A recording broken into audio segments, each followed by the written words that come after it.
I actually think we've been yielding some results in coordinating with allies and in enforcing the sanctions in a way that heretofore were not. With respect to my colleagues and my friends' critique of the Syria policy, it's powerful and needs to be heeded, but a word of caution. This is not a unidimensional situation. It's a multidimensional situation, and we have to not only worry about regime change, we have to worry about what takes its place.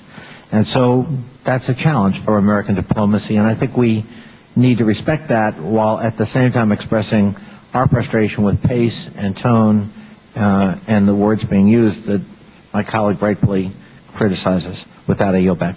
Okay. The gentleman yields back. The gentleman from Florida, Mr. Deutsch, is recognized.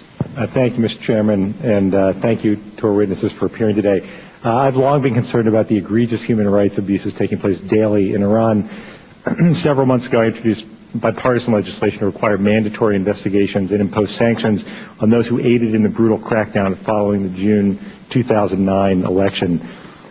The regime has made it clear that it will not hesitate to use violence and intimidation to suppress any threats to its iron-fisted rule. The number of executions in Iran has been steadily rising, with 39 just in the month of March. The United States must show that we are serious in our commitment to fighting human rights abuses and to giving opposition the necessary tools to speak out and stand up to this brutal regime. I look forward to the witnesses' testimony on U.S. policy and the efforts being made to document and publicize cases of abuse in Iran and providing platforms for the opposition moving forward. I thank the Chairman. I yield back. Gentleman yields back. Thank you. The gentleman from Massachusetts, Mr. Keating, is recognized. Did he walk out? Okay. And then last but not least, I would ask unanimous consent that the gentleman from California, Mr. Sherman, who is a member of the full committee but not this committee, be entitled to all the privileges of the members of this committee, except that he go last. The gentleman is recognized for the purpose of making an opening statement for 1 minute. Happy to go last. Glad to see Assistant Secretary Posner, who's doing an outstanding job at DRL, and I thank the Chairman for holding these hearings. I hope the Assistant Secretary would go back and talk to others at the State Department who are planning to issue a license to General Electric to repair the supposedly civilian aircraft of the Iranian airlines.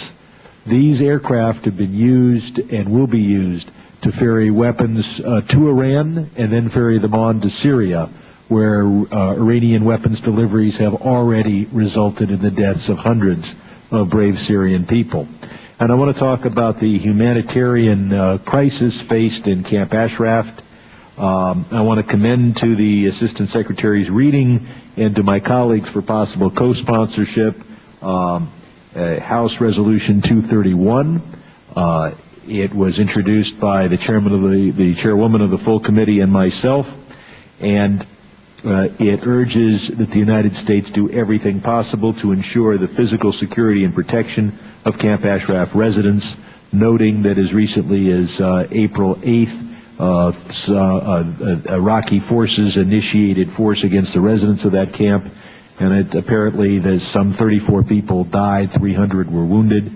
And I would also point out that the Iraqi ambassador, in trying to disclaim any responsibility for this, points that the MEK happens to be listed on the terrorist list.